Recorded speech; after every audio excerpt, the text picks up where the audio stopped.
ونفعنا به وعلمه وبركاته وشهد إليه الفاتحة.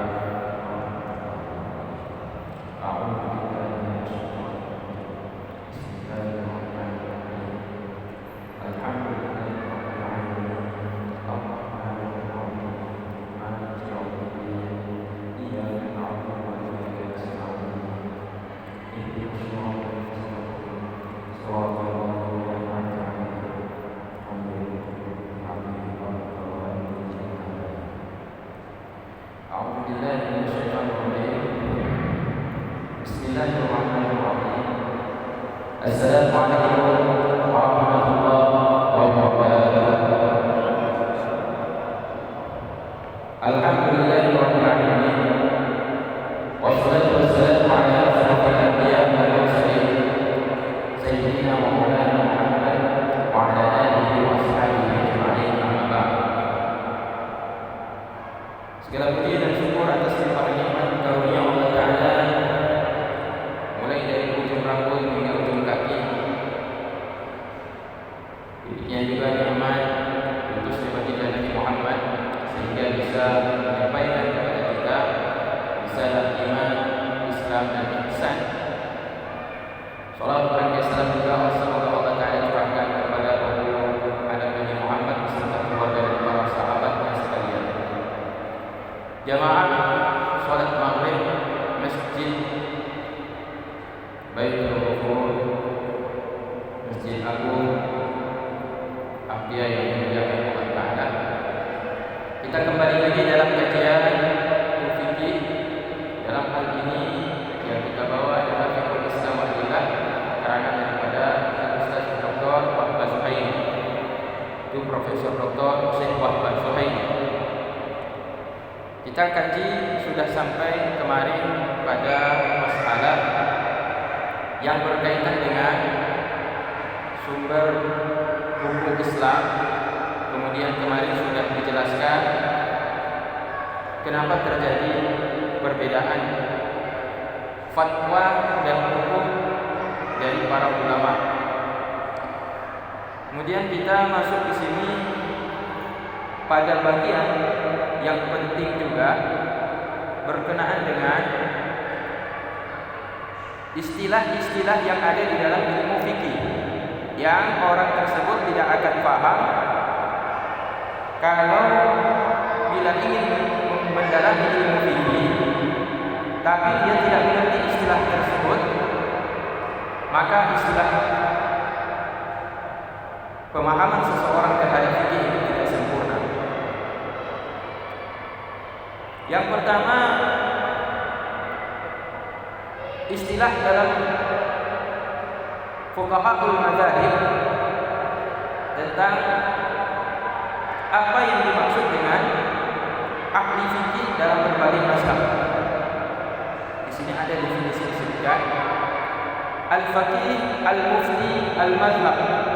Ada istilah al-faqih, ada istilah al-mufti, mufti, ada istilah al-mujtahid, mujtahid. Kemudian dari situ ada yang membangun mazhab, ada yang mengikuti mazhab. Nah, mazhab itu sendiri apa? Maka dijelaskan oleh Syekh Wahbah Suhaimi, yang dimaksud dengan faqih atau mufti wal mujtahid adalah mujtahid.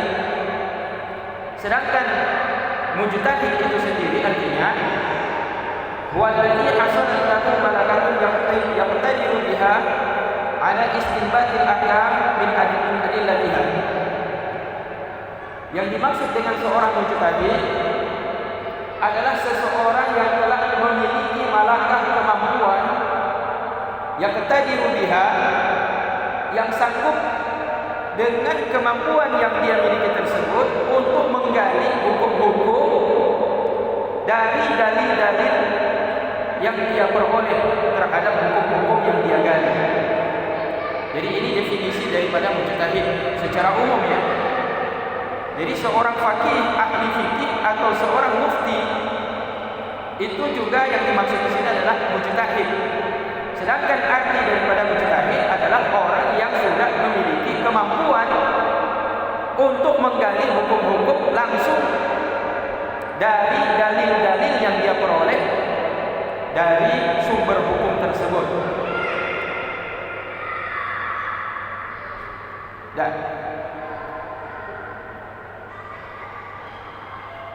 nah sekarang kalau secara umum kita sudah mengerti apa yang dimaksud dengan al-faqih, orang yang ahli hukum. Apa yang dimaksud dengan al-mufti, itu orang yang ahli dalam memberikan fatwa. Dan sekarang kita masuk pada istilah mazhab. Al-mazhab lughatan makanu dhihab wa huwa tariq. Mazhab secara bahasa artinya tempat bepergian. Yang dimaksud di sini adalah jalan, tempat orang berjalan. Jadi mazhab itu artinya apa kalau secara bahasa? Mazhab itu secara bahasa artinya tempat orang berjalan. Tempat orang berjalan mana? Itulah jalan. Tempat lewat mobil, tempat lewat kereta, tempat lewat Honda, itu mazhab secara bahasa. Dah, istilahan wa istilahan, sedangkan secara istilah arti mazhab itu adalah al-ahkamul lati ishtamalat 'alaiha al-masail. Yang dimaksud dengan mazhab adalah hukum-hukum yang mencakup beberapa masalah-masalah yang dikumpulkan pada satu pendapat, diserupakan dengan tempat berjalan dari sisi sama-sama dia merupakan jalan yang menyampaikan seseorang kepada tujuan. Dan sedangkan hukum juga menyampaikan kepada apa yang sudah ditetapkan. Jadi pengertian mazhab secara istilah artinya seluruh hukum yang masuk di dalamnya, yaitu semua masalah-masalah. Jadi kalau kita bicara tentang apa itu mazhab, berarti bicara tentang hukum. Kalau kita bicara tentang hukum, berarti berkaitan dengan masalah. Nah, jadi kalau kita bicara tentang hukum, berarti bicara tentang masalah. Kalau kita bicara tentang satu mazhab, berarti yang dimaksud di sini adalah hukum yang berkaitan dengan berbagai masalah dalam satu pendapat.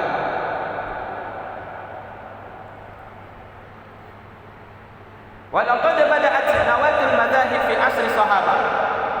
Pertanyaannya, pada masa Nabi dulu ada enggak mazhab? Masa Nabi tidak ada mazhab. Nabi masih hidup, semua masalah kembali kepada Nabi. Jadi ketika Rasulullah masih hidup, ketika ada satu masalah, sahabat semuanya bertanya kepada Nabi. Masyarakat kaum muslimin semuanya rujukannya hanya satu, Nabi. Jadi bukan bertanya kepada Abu Bakar, bukan bertanya kepada Umar, bukan bertanya kepada Utsman. Jadi semuanya bertanya kepada Nabi. Jadi kalau pada masa hidupnya Nabi Muhammad, yang ada hanya satu. Nah, hukum Islam berdasarkan penjelasan Nabi Muhammad SAW. Dan itu tidak disebut mazhab. Itu tidak disebut mazhab Nabi. Tidak disebut mazhab Muhammad. Tidak disebut di situ mazhab Nabi Muhammad. Nah, langsung dijelaskan bahwa itu merupakan penjelasan langsung dari Rasulullah SAW. Karena Nabi Muhammad tidaklah, dalam kaitan ini Nabi menjelaskan hukum, langsung diajarkan hukumnya itu oleh Allah Ta'ala.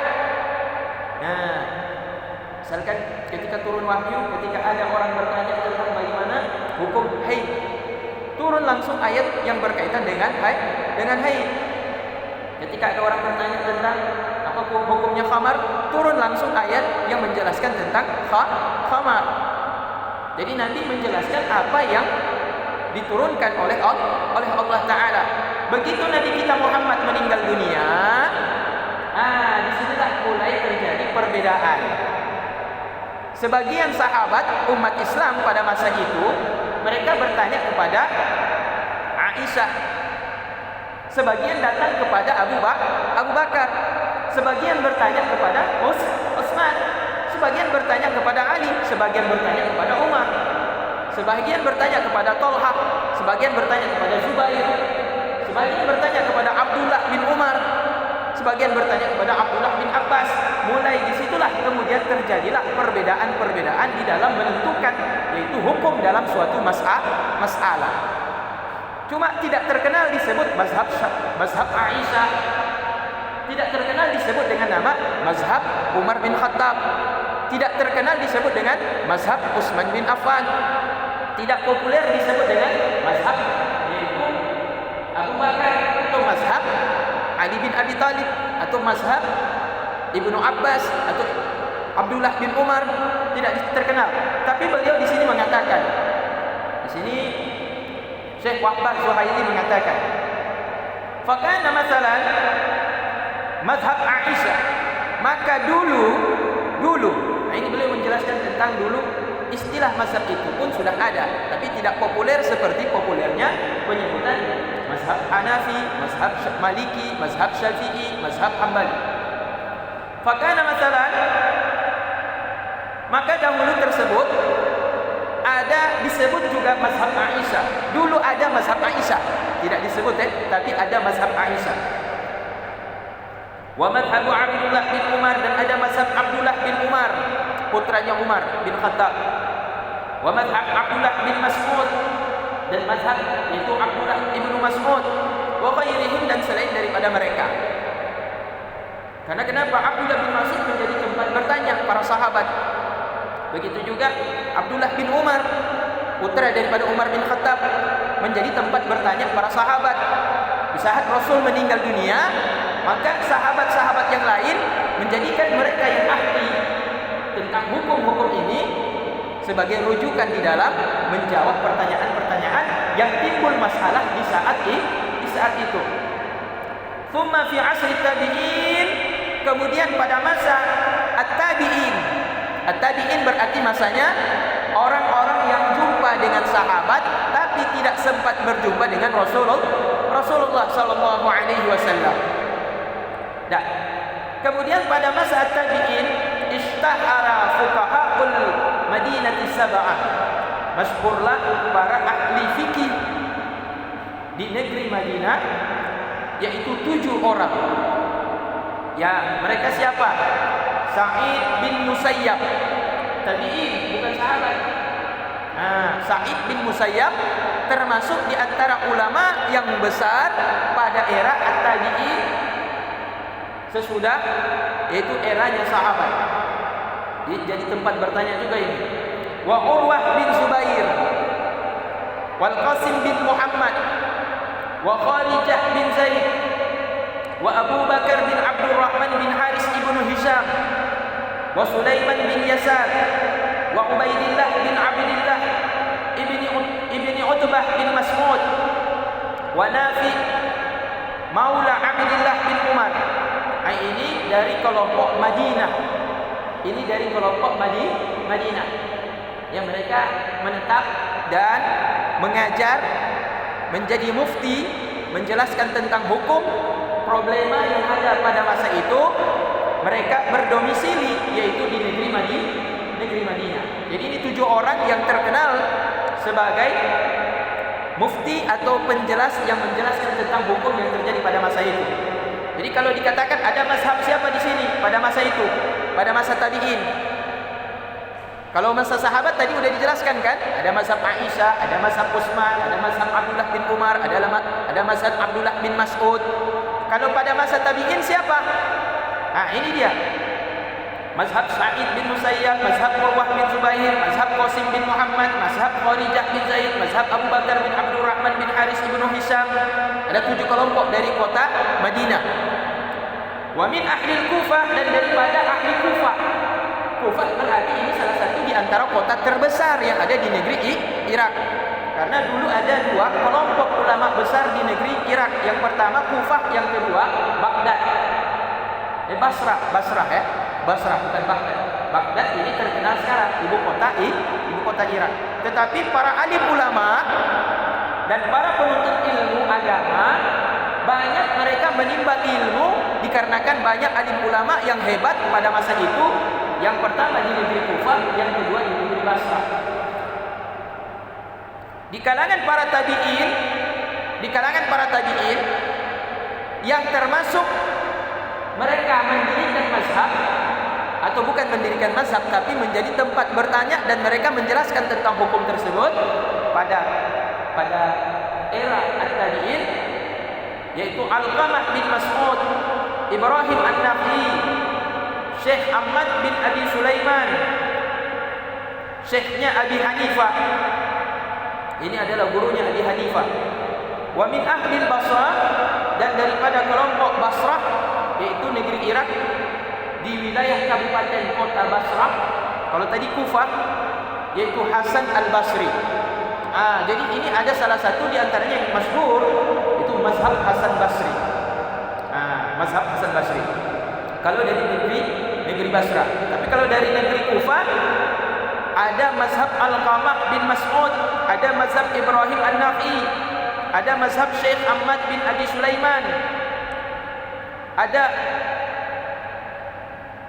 yang terakhir mazhab di kalangan ahli Basrah adalah Hasan Basri. Wa hunaka fuqaha'un akharun, dan di sana ada juga para ahli hukum yang lain, mithlu Ikrimah maula Ibnu Abbas, contohnya seperti Ikrimah,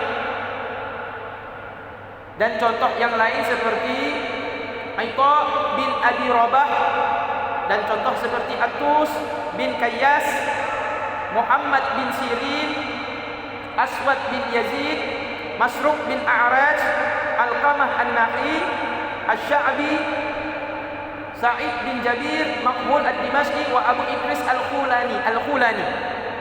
Kan banyak sekali mazhab. Jadi pada masa era tabi'in berkembang lagi mazhab. Tapi tidak populer seperti sekarang ini.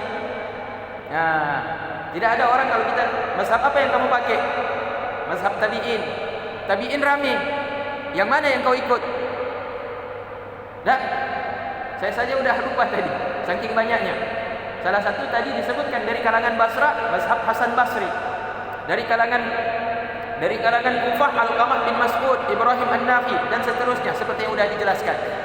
Jadi seseorang ketika dia tidak mengerti hukum, maka dia akan bertanya kepada para tabi'in yang hidup pada masa itu, yang pakar, yang ahli di bidang hukum. Maka ketika dia mengikuti satu pendapat itu, berarti dia telah mengikuti satu mazhab. Cuma tidak populer seperti, yaitu mazhab Maliki, mazhab Hambali, mazhab Hanafi, mazhab Syafi'i. Tapi pada masa tabi'in sudah ada, yaitu mazhab-mazhab di era sejak sahabat hingga era tabi'in.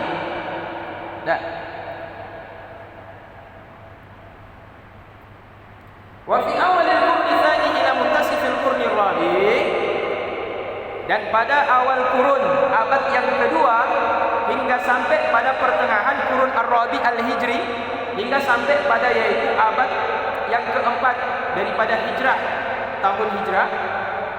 Wa daurul zahabi lil ijtihad, itulah periode yang disebut dengan periode emas. Jadi abad kedua hingga sampai pertengahan abad keempat itu merupakan periode keemasan bagi ahli ijtihad. Disitulah masa berkembangnya ilmu pengetahuan dan berkembangnya ijtihad. Berkembang ilmu pengetahuan dan masa keemasan berkembangnya ijtihad. Yaitu abad keberapa? Abad kedua hingga sampai masuk pada abad yang keempat. Lamu'un fil ufuq 13 mujtahidan dawanat mazahibuhum. Muncullah pada masa itu 13 orang mujtahid. 13 orang mujtahid. Yang kita kenal di sini cuma 4 orang mujtahid. Tapi ternyata pada masa itu bermunculan hingga sampai yang populer terkenal 13 orang mujtahid. Dawanat mazahibahum, yang mana mereka itu menyusun yaitu pendapat-pendapat mereka, mazhab-mazhab mereka. Wa qalladat ara'uhum, dan diikuti semua pendapat-pendapat mereka oleh kaum muslimin. Dan wahum, dan mereka adalah, ini dalam kitab apa kata Syekh Wahbah Zuhaili, beliau nukil dari kitab Tarikhul Fiqh Islam Lisayasi, yaitu kitab yang bernama Sejarah Fikih Islam karangan Syekh As-Siyasi, halaman 86. Jadi ini 13 orang bermunculan sebagai mujtahid pada abad kedua hingga abad yang keempat Hijriah. Di antara mereka yang terkenal pendapatnya dalam mazhab masing-masing, Sufyan bin Ainiyah, itu Syekh Sufyan bin Ainiyah. Beliau berfatwa di Mekah, berijtihad di Mekah. Jadi ada mazhab Sufyan bin Ainiyah di Mekah. Malik bin Anas bin Madinah. Kemudian ada Malik bin Anas bin Madinah. Malik bin Anas bin Madinah. Kemudian dia berfatwa di kota Madinah. Inilah yang dikenal dengan nama mazhab Maliki. Ini yang kemudian populer dengan nama mazhab Maliki. Dia di Madinah, berfatwa di Madinah, berijtihad di Madinah. Kemudian menjelaskan hukum yaitu di kota Madinah. Tapi di Mekah bukan berarti tidak ada, cuma tidak populer seperti Imam Malik. Ada di Mekah siapa? Sufyan bin Ainiyah. Tapi tidak terkenal mazhab Sufyan. Yang terkenal adalah mazhab Maliki. Wal Hasan al-Basri bil Basrah. Dan ada juga Hasan al-Basri di negeri Basrah, di satu kota yang ada di kota Irak. Wa Abu Hanifah, dan Abu Hanifah di Kufah, yaitu di wilayah Kufah, kota yang ada di negeri Irak. Jadi kalau di Basrah ada Hasan Basri, mazhab Hasan Basri. Kalau di Kufah sama-sama di Irak, tapi beda tempat, beda provinsi. Satu provinsi Basrah, yang satu provinsi Kufah. Di Kufah ini terkenal namanya Abu Hanifah, yang kemudian dikenal dengan mazhab Hanafi. Nah, ini mazhab Hanafi ya, yang dipopulerkan oleh mantan gubernur Aceh. Dia pakai mazhab Hanafi katanya. Ya. Wa Sufyan Ats-Tsauri.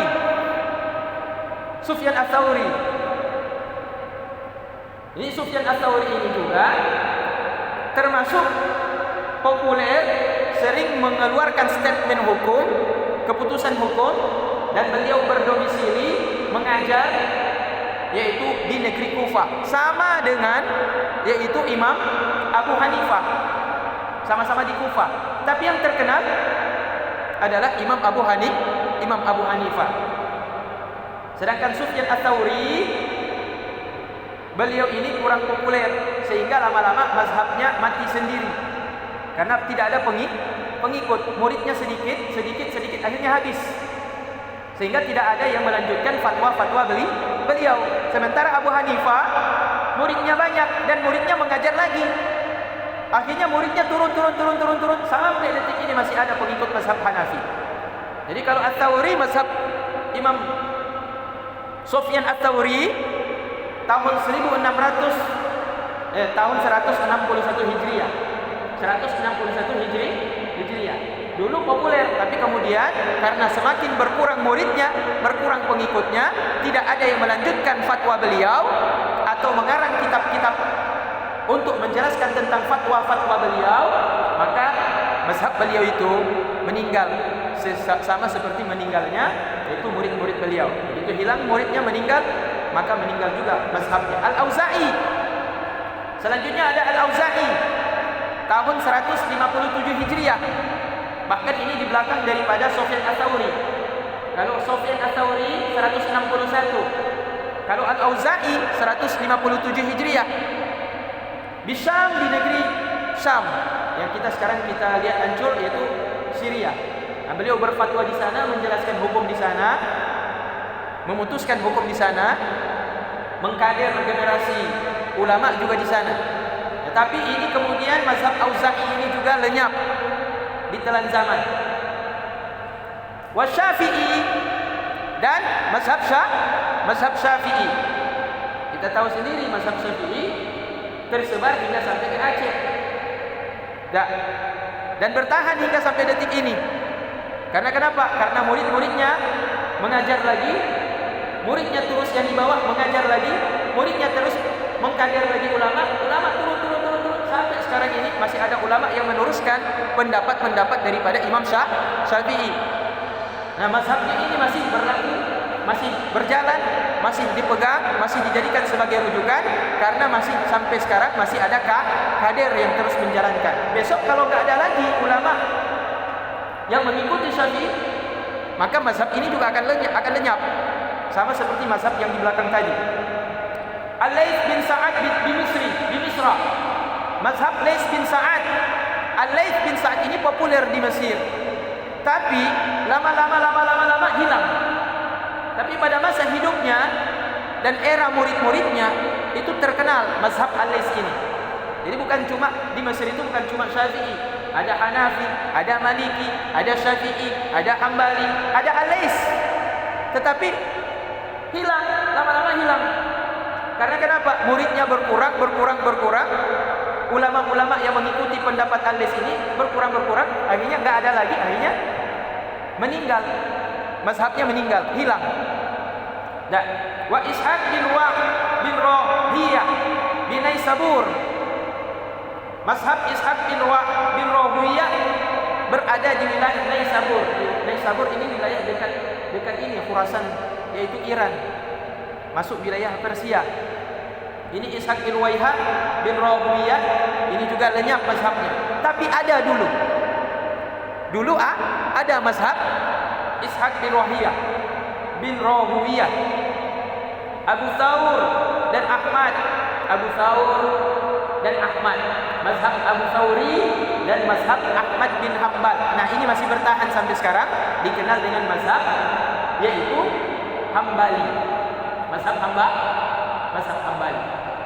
Biasanya kalau kita bicara tentang ada sekarang di Aceh atau di Indonesia secara umum, ada yang menyebut namanya dengan kaum Salafi. Kaum Salafi. Kaum Salafi ini mereka mengaku ketika ditanya mazhabnya apa? Ahmad bin Hanbal. Mereka mengikuti pendapat dalam sisi fikih, mereka mengikuti yaitu fatwa-fatwa daripada murid-murid Imam Ahmad bin Hanbal. Jadi sebagian di antara mereka kaum Salafi, mereka mengaku mereka adalah pengikut daripada Ahmad bin Hanbal, dan sampai sekarang masih banyak bertebaran di seluruh negeri-negeri Islam. Wa Daud Al-Zahiri. Mazhab ini masih ada sampai detik ini. Meskipun mereka tidak mengatakan bahwa mereka pengikut Daud Zahiri, tapi pola pikir mereka sama seperti Daud Zahiri. Cara berpikir mereka dalam menetapkan hukum itu melihat tekstual daripada ayat dan hadis. Mereka kurang suka ketika mentakwilkan satu ayat kepada makna yang bukan daripada makna zahir, tapi mereka bukan kepada makna yang batin, tapi tetap dengan lahiriah makna tersebut. Tapi ketika ditanya mazhabnya apa, mazhab Daud Zahiri, bukan. Tapi pola pikirnya sama. Nah, Daud Zahiri ini populer pada masa hidupnya dan banyak pengikutnya. Ketika dia memutuskan suatu pendapat, masalah yang terjadi pada masa hidupnya, beliau menjadi rujukan pada saat itu dan terkenal dengan sebutan mazhab Daud Zahiri. Tapi lama-lama lenyap. Nah, kalau kita tanya sekarang, pengikut siapa Anda? Saya suka mengikuti pendapat Hambali, tetapi dalam kelakuannya, dalam prakteknya, dalam fatwanya Daud Zahiri sebenarnya, bukan Hambali. Misalkan ada seperti itu. Daud Zahiri lama-lama lenyap, tapi cara berpikirnya masih banyak yang menganut seperti pola pikir Daud Zahiri. Wa Ibnu Jarir At-Tabari di Baghdad. Dan seperti juga mazhab Ibnu Jarir At-Tabari di negeri Baghdad, Irak. Nah, dari sini kita bisa bayangkan bahwa perputaran pemikiran Islam masa keemasan itu terjadi di kota Makkah, kota Madinah, kota Basrah di Irak, kota Kufah di Irak, dan di Khurasan yaitu di negeri Persia, Iran sekarang ini, dan di negeri Syam, Damaskus, ibu kotanya Damaskus. Di situ berputar itu masa keemasan Islam.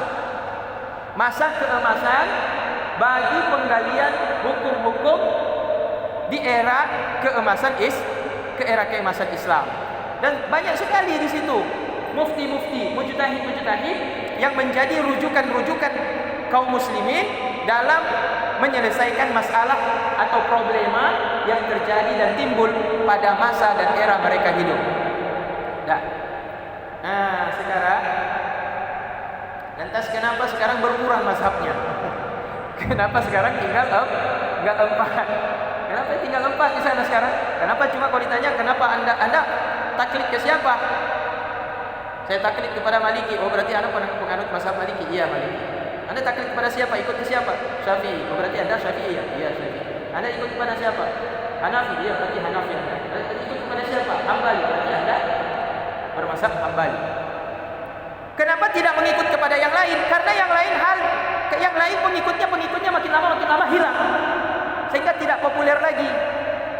Sehingga tidak disebut, oh saya pengikut Hasan Basri, mazhab saya Hasan Basri. Oh saya pengikut Al-Lais, mazhab saya Al-Laisi. Oh saya pengikut Daud Zahiri, mazhab saya Daud Zahiri. Maka dijelaskan oleh oleh Syekh Wahbah Zuhaili, illa anna aktsara hadhihi al-madzahib lam yabqa illa fi butunil kutub li'inkiradi atba'iha wa zilli ba'diha qa'iman masyhuran ila yaumina hada. Akan tetapi semua mazhab-mazhab yang ada sejak sahabat tabi'in masuk hingga sampai pada abad pertengahan yang keempat, tidaklah, kata Syekh Wahbah Zuhaili, tidak ada yang kekal, tidak ada yang tersisa, melainkan mereka tinggal kenangan di dalam kitab-kitab karya-karya ulama-ulama. Tidak ada yang tersisa terkecuali mereka cuma disebutkan saja di dalam kitab-kitab karya-karya ulama. Tapi dalam prakteknya tidak lagi dipraktek. Dalam praktek kehidupan sehari-hari tidak dipraktekkan apa yang menjadi fatwa-fatwa mereka. Kenapa li'inkiradi atba'iha? Karena berkurangnya pengikut-pengikut mereka. Karena berkurang, lama-lama hilang, lama-lama pengikutnya enggak ada, muridnya udah enggak ada, udah habis. Enggak ada lagi mazhab Daud Zahiri, enggak ada lagi mazhab Lais, enggak ada lagi mazhab Hasan Basri, enggak ada lagi mazhab yang lain. Apalagi kalau ada yang mengaku saya pengikut mazhab Umar bin Khattab. Wah, itu udah lama tuh. Jauh kali. Udah lewat satu periode siapa? Tabi'in. Oh, dua, bukan satu, dua. Udah melewati dua periode tabi'in dan periode tabi. Jadi kalau ada orang yang mengatakan saya tidak mengikuti mazhab Maliki, saya tidak mengikuti mazhab Hanafi, saya tidak mengikuti mazhab Syafi'i, saya tidak mengikuti mazhab Hambali, tapi saya mengikut sahabat. Oh, itu udah lewat jauh sekali. Udah lewat.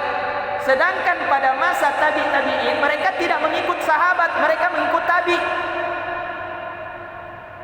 Pada masa tabi'in abad 2 Hijriah mereka tidak ikut sahabat, apalagi Rasul, mereka mengikut tabi.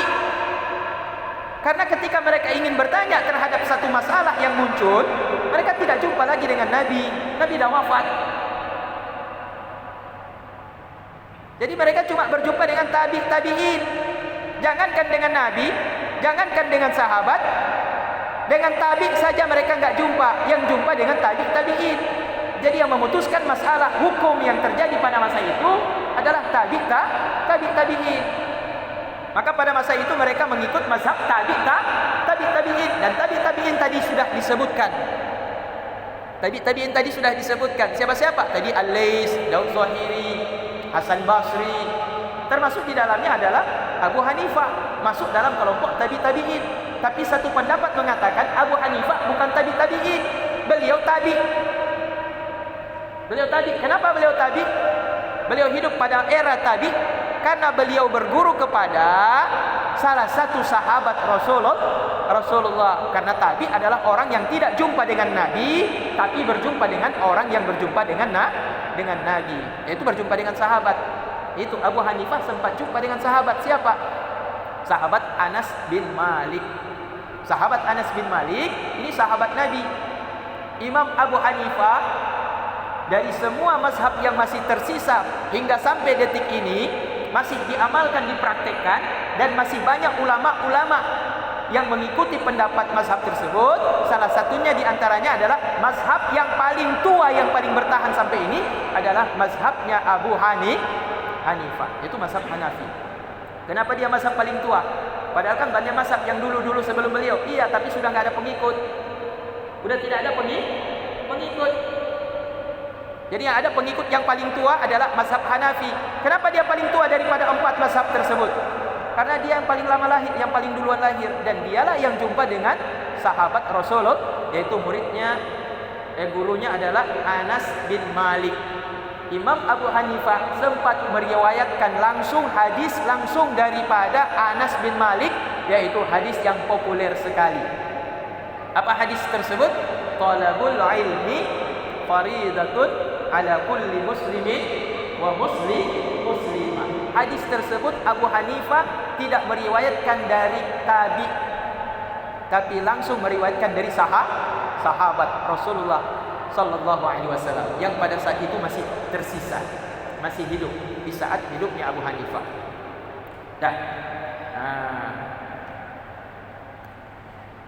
Kemudian jamaah yang dimuliakan Allah Subhanahu wa taala, berarti kita sudah mampu menjelaskan dan kita sudah mampu memahami bahwa begitulah sebenarnya mazhab. Begitulah pemahaman mazhab dan begitulah periode-periode mazhab yang terjadi sejak era sahabat, tabi'in hingga sampai periode yaitu para ulama-ulama mutakaddimin atau yang disebut dengan ulama-ulama salaf, ulama-ulama terdahulu.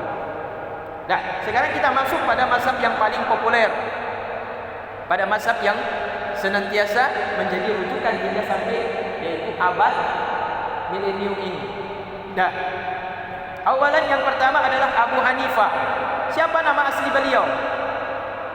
An-Nu'man bin Thabit. Nama beliau tidak dikenal orang, sama seperti Abu Bakar As-Siddiq. Orang enggak kenal nama aslinya. Yang tahunya adalah lakap gelar beliau. Abu Bakar dikenal dengan Abu Bakar. Nama asli beliau banyak yang enggak tahu. Siapa? Nama asli Abu Bakar As-Siddiq. Siapa yang tahu? Hah? Nama Abu Bakar As-Siddiq. Hah? Siapa? Banyak tidak tahu kan? Ada. Di sini Abu Hanifah nama aslinya adalah An-Nu'man bin Thabit. Beliau lahir pada tahun 80 Hijriah dan wafat tahun 150 Hijriah. Jadi ini beliau, Imam Syafi'i belum lahir. Beliau hidup tahun 80 Hijriah hingga sampai pada tahun 150 Hijriah. Imam Syafi'i belum lahir. Tapi Imam Malik sudah lahir. Cuma mereka tidak pernah jumpa. Abu Hanifah lahir tahun 80 Hijriah, kemudian mengembangkan fatwa-fatwanya, mengajar murid-muridnya di negeri Kufah di Irak, dan beliau tidaklah mengeluarkan fatwa-fatwa itu di negeri Haramain, dua tanah suci, kota Mekah, Madinah. Tetap beliau berdomisili di negeri Irak hingga wafat. Di saat yang bersama Imam Malik juga sudah hidup. Tapi Imam Malik dengan Imam Abu Hanifah tidak pernah jumpa. Tidak pernah berjumpa. Tapi mereka sempat hidup meskipun Abu Hanifah lebih tua daripada Imam Malik. Siapa beliau? Nu'man bin Thabit ini. Syekh Nu'man bin Thabit yang lahir tahun 80 Hijriah, wafat tahun 150 Hijriah, adalah muassisul madhabil Hanafi. Ialah muassis, pendiri utama daripada mazhab Hanafi. Nama beliau Nu'man bin Thabit digelar dengan bapak yang lembut, Hanif. Maka karena dipanggil dengan Abu Hanifah, maka di mazhab beliau dikenal dengan populer dengan nama Hanifah, menjadi Hanafi. Huwal imamul a'zam. Imam Abu Hanifah adalah imam yang paling agung, imam besar. Abu Hanifah bernama Nu'man bin Thabit, putra daripada Thabit. Kakeknya bernama Zuwata Al-Kufi, yaitu berdomisili asli, putra daripada daerah Kufah, min abna'i Farisil Ahrar, daripada putra-putra Faris Al-Ahrar. lahir pada tahun 80 Hijriah. Kemudian wafat beliau pada tahun 150 Hijriah. Rahimahullah ta'ala, semoga Allah Ta'ala mengasihani beliau. Jadi di saat Imam Abu Hanifah meninggal dunia tahun 150 Hijriah, lahir Imam Syafi'i 151 Hijriah. Nah, meninggal Abu Hanifah 150 Hijriah, lahir 151 Hijriah Imam Syafi'i. Jadi boleh dikata yaitu padam satu lampu, muncul satu lampu lagi. Jadi Imam Syafi'i tidak pernah jumpa dengan Imam Abu Hanifah. Tetapi Imam Syafi'i berguru dengan muridnya Abu Hanifah, sekaligus kawan akrabnya Imam Abu Hanifah, dan yang menyebarkan mazhab beliau Abu Hanifah itulah murid beliau yang menjadi guru daripada Imam Syafi'i. Asir awaj ad-daulatain al-Umayyah wal Abbasiyah. Imam Abu Hanifah beliau hidup pada era masa kepemimpinan daripada Khalifah Umayyah, Daulah Umayyah dan Abbasiyah, yaitu pada era kekhalifahan Muawiyah dan kekhalifahan Abbasiyah. Jadi dua periode kepemimpinan. Kalau kita mungkin hidup pada masa SBY dengan Jokowi, dua periode kepemimpinan. Jadi kalau beliau hidup pada masa kepemimpinan yaitu Umayyah dan Abbasiyah. Umayyah berarti masa kekhalifahan dinasti keturunan daripada sahabat Muawiyah bin Abi Sufyan. Kalau Abbasiyah yaitu masa pemerintahan dikuasai kekhalifahan oleh keturunan daripada Abbasiyah. Ya, beliau hidup di era tersebut. Wa huwa min atba'i tabi'in. Dan beliau termasuk di antara pengikut tabi'in. Pengikut tabi'in. Wakila minat tabi'in. Jadi ada yang mengatakan mengelompokkan bahwa Abu Hanifah ini masuk di dalam kelompok tabi'in. Tapi sebagian ulama mengatakan beliau bukan masuk hidup di era tabi'in, tapi beliau hidup di pada era yaitu at-tabi'in. Lagi Anas bin Malik, beliau berjumpa dengan Anas bin Malik, wa rawiya anhu hadis. Beliau sempat jumpa dengan sahabat Nabi yang bernama Anas bin Malik, dan beliau meriwayatkan daripada langsung mulutnya Anas bin Malik hadis yang populer, talabul ilmi fariidatun ala kulli muslimin, yang saya sudah jelaskan tadi. Dah, waktu selesai. Dah, sebelum kita selesaikan berhenti. Berarti kita sudah mendapatkan satu penjelasan yang jelas. Jadi kalau hari ini ada orang yang mengatakan, kenapa kita harus ikut mazhab? Kenapa kita harus mazhab Maliki, harus ambil Syafi'i, harus ambil Hambali, harus ambil Hanafi? Kenapa seperti itu? Karena kita tidak sanggup untuk berijtihad. Kesimpulannya tuh, kalau ada orang yang mampu berijtihad tahun ini, silahkan berijtihad, keluarkan statement hukum, gali berdasarkan kapasitas ilmu sendiri, dan lihat apakah ada pengikut. Kalau ada pengikut berarti dia sudah ada mazhab. Ya, kalau tidak ada pengikut berarti tidak ada mazhab. Otomatis kembali lagi kepada yang empat. Jadi bukan Islam itu melarang berijtihad sendiri. Cuma masalahnya kemampuannya tidak ada lagi, dan pengikutnya kalau dia mengaku mampu pun tidak ada pengikut. Nah, demikian jamaah Masjid Agung Baitul Ghafur yang dimuliakan Allah.